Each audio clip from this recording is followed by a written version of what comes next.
नमस्कार। आज हम पुणे के पास सह्याद्री की पहाड़ियों में बसे एक बहुत ही मशहूर किले की कहानी में उतरने वाले हैं।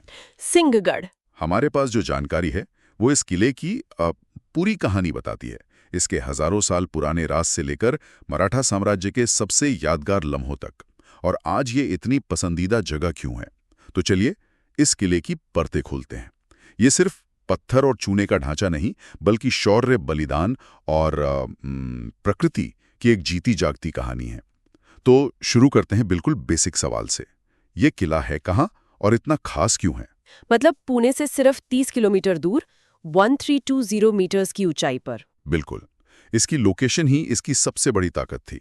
देखिए, ये भुलेश्वर पर्वत श्रृंखला की एक अलग थलग चट्टान पर बना है। अच्छा। तो यहाँ से पुणे और आसपास के पूरे इलाके पर नजर रखी जा सकती थी। तो जिस किसी का भी इस किले पर कब्जा होता, वो पूरे क्षेत्र को नियंत्रित कर सकता था।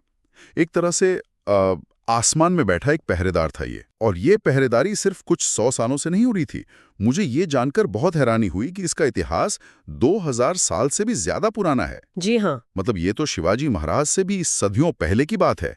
उस जमाने में कौन लोग थे यहाँ? ये एक बहुत दिलचस्प परत है।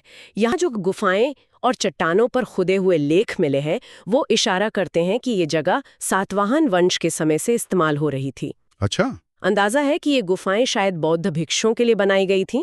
तो ये किला हमेशा से सिर्फ एक सैनिक अड्डा नहीं, बल्कि एक सांस्कृतिक केंद्र भी रहा है।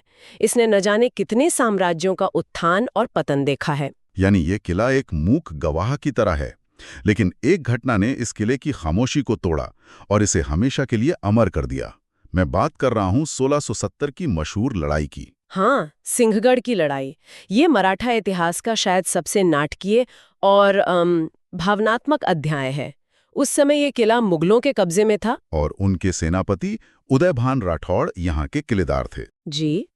और शिवाजी महाराज के लिए इस किले को वापस जीतना प्रतिष्ठा और रणनीति दोनों के लिए बहुत जरूरी था। और इस नामुमकिन से लगने वाले काम के लिए उन्होंने अपने सबसे जिगरी दोस्त और सबसे बहादुर सेनापतियों में से एक सूबेदार तानाजी मालुसरे को चुना। कहते हैं कि जब तानाजी को इस मिशन के लिए बुलाया गया, तब वो अपने बेटे की शादी की तैयारियों में लगे थे। लेकिन उन्होंने कहा, पहले कोंडाना, फिर रायबा की शादी। ये बात उस दौर की वफादारी को दिखाती है। ये सिर्फ एक राजा का आदेश नहीं था, ये दोस्ती और स्वराज के सपने के लिए एक वादा था। तानाजी जानते थे कि ये मिशन कितना खतरनाक है। बिल्कुल, सामने से हमला करना तो एक तरह से आत्महत्या करने जैसा था। सही कहा। और यहीं पे कहानी का वो हिस्सा आता है जो आज भी लोगों को हैरान कर देता है, घोरपड़ का इस्तेमाल। कहते हैं तानाजी ने यशवंतराव नाम की एक घोरपड़ की मदद से किले की सबसे सीधी चट्टान पर चढ़ाई की। ये सुनने में किसी लोक कथा ऐसा लगता है ना? क्या इतिहासकार इसे सच मानते हैं? देखिए, ये एक बेहतरीन सवाल है।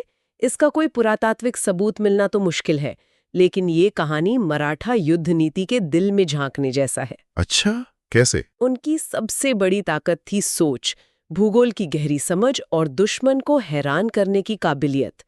घोड़पड़ का इस्तेमाल इसी सोच का प्रतीक है। हम वहां से हमला करेंगे जहां से तुम सोच भी नहीं सकते। सही बात है। तो चाहे ये सच हो या एक किंवदंती, ये उस असाधारण सोच को जरूर दर्शाता है। आधी रात, घना अंधेरा, एक सीधी खड़ी चट्टान और कुछ 100 सैनिक एक रस्सी के सहारे ऊपर चढ़ रहे हैं।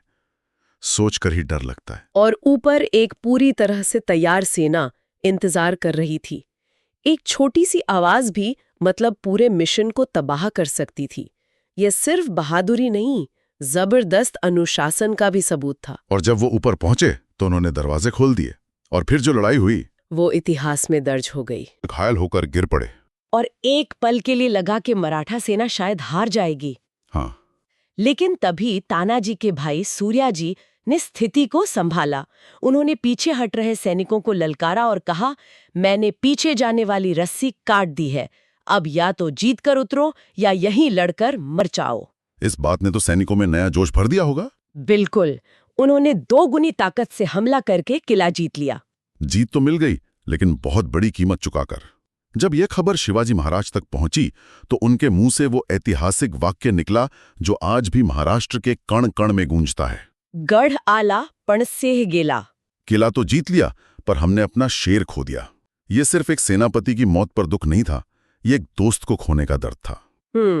और तानाजी के इसे बलिदान के सम्मान में शिवाजी महाराज ने कोंढाना का नाम बदलकर सिंहगढ़ यानी शेर का किला रख दिया। ये नाम सिर्फ एक पहचान नहीं, एक श्रद्धांजलि है।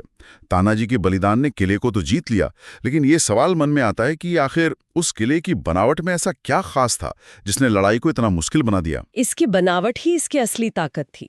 चलिए इसके दरवाजों से शुरू करते हैं। 2 मुख्य दरवाजे हैं, पुणे दरवाजा और कल्याण दरवाजा। लेकिन ये सिर्फ दरवाजे नहीं थे। तो क्या थे? ये एक तरह से मौत के फंदे थे। मौत के फंदे? ये कैसे? इनकी बनावट गोमुख जैसी होती थी, मतलब घुमावदार। दुश्मन की सेना अगर दरवाजा तोड़ भी दे तो वो सीधी अंदर नहीं घुस सकती थी। अच्छा, तो उन्हें घूम कर आना पड़ता था। हाँ, और इस दौरान दीवारों पर बैठे सैनिक उन पर आसानी से तीर, पत्थर और खौलता हुआ तेल बरसा सकते थे। अंदर घुसने की कोशिश करना मतलब सीधी मौत। कमाल है। और दीवारों के बारे में क्या, जिन्हें तातबंदी कहते हैं, इसकी सबसे बड़ी खासियत यही है। ये दीवारें अलग से नहीं बनाई गईं।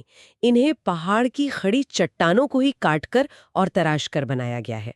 ये वास्तुकला और प्रकृति का एक बेहतरीन संगम है। मतलब एक प्राकृतिक सुरक्षा कवच। बिल्कुल, जिसे तोड़ना लगभग नामुमकिन था। किले के अंदर भी बहुत कुछ है। तानाजी, कड़ा, वही चट्टान।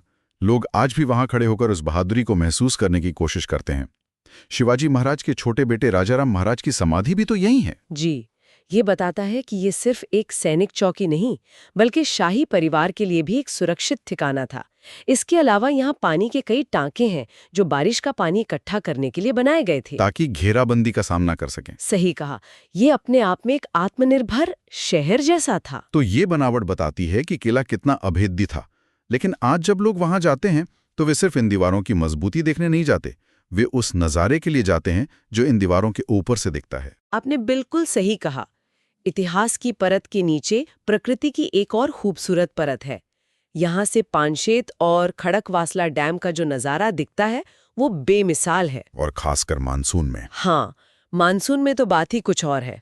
जब पूरा किला बादलों और धुंध में लिपट जाता है तो ऐसा लगता है जैसे आप जमीन पर नहीं बल्कि आसमान में चल रहे हों। मैंने सुना है कि मानसून में वहां छोटे छोटे झरने भी बहने लगते हैं और पूरी पहाड़ी हरी भरी हो जाती है। जी, ये कल्पना करना भी मुश्किल है कि जिस जगह पर इतनी खूनी लड़ाई हुई थी वो आज इतनी शांत और खूबसूरत हो सकती है।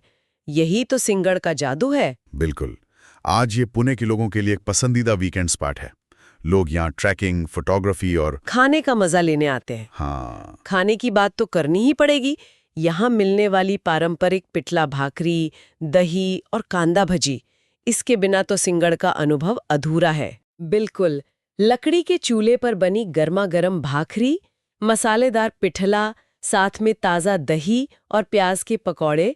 घंटों की ट्रैकिंग के बाद जब आप किले पर पहुंचते हैं तो ये खाना किसी शाही दावत से कम नहीं लगता। और ये सिर्फ खाने की बात नहीं है ना, ये वहाँ की स्थानीय अर्थव्यवस्था का एक जरूरी हिस्सा भी है। सही कहा। किले पर रहने वाले स्थानीय परिवार इन छोटे छोटे स्टॉलों को चलाते हैं जिससे उनकी रोजी रोटी चलती है। तो जब कोई वहां जाकर ये खाना खाता है तो वो सिर्फ एक स्वादिष्ट भोजन का आनंद नहीं ले रहा होता, बल्कि उस जगह की संस्कृति और समुदाय का भी समर्थन कर रहा होता है। तो अगर किसी को इस पूरे अनुभव का हिस्सा बनना हो तो वहाँ पहुँचने का सबसे अच्छा तरीका क्या है? 2 मुख्य रास्ते हैं। अगर कोई ट्रैकिंग नहीं करना चाहता तो पुणे से डोंजे गांव तक गाड़ी से जा सकते हैं। वहां से किले के ऊपर तक जाने के लिए शेयर्ड जीप या बस मिल जाती हैं। लेकिन असली मजा तो ट्रैकिंग में है ना? यकीनन। सबसे लोकप्रिय ट्रैकिंग का रास्ता अटकावाड़ी गांव से शुरू होता है। ये एक आसान से मध्यम स्तर का ट्रैक है और इसे पूरा करने में करीब 45 मिनट से 1.5 घंटा लगता है। और वहां जाने का सबसे अच्छा समय कौन सा है? यह इस बात पर निर्भर करता है कि कोई क्या अनुभव करना चाहता है। अगर हरियाली, बादल और धुंध का जादुई माहौल देखना है तो मॉनसून यानी जुलाई से सितंबर। और अगर साफ मौसम चाहिए तो सर्दियों का समय यानी नवंबर से फरवरी ट्रैकिंग के लिए बेहतरीन है।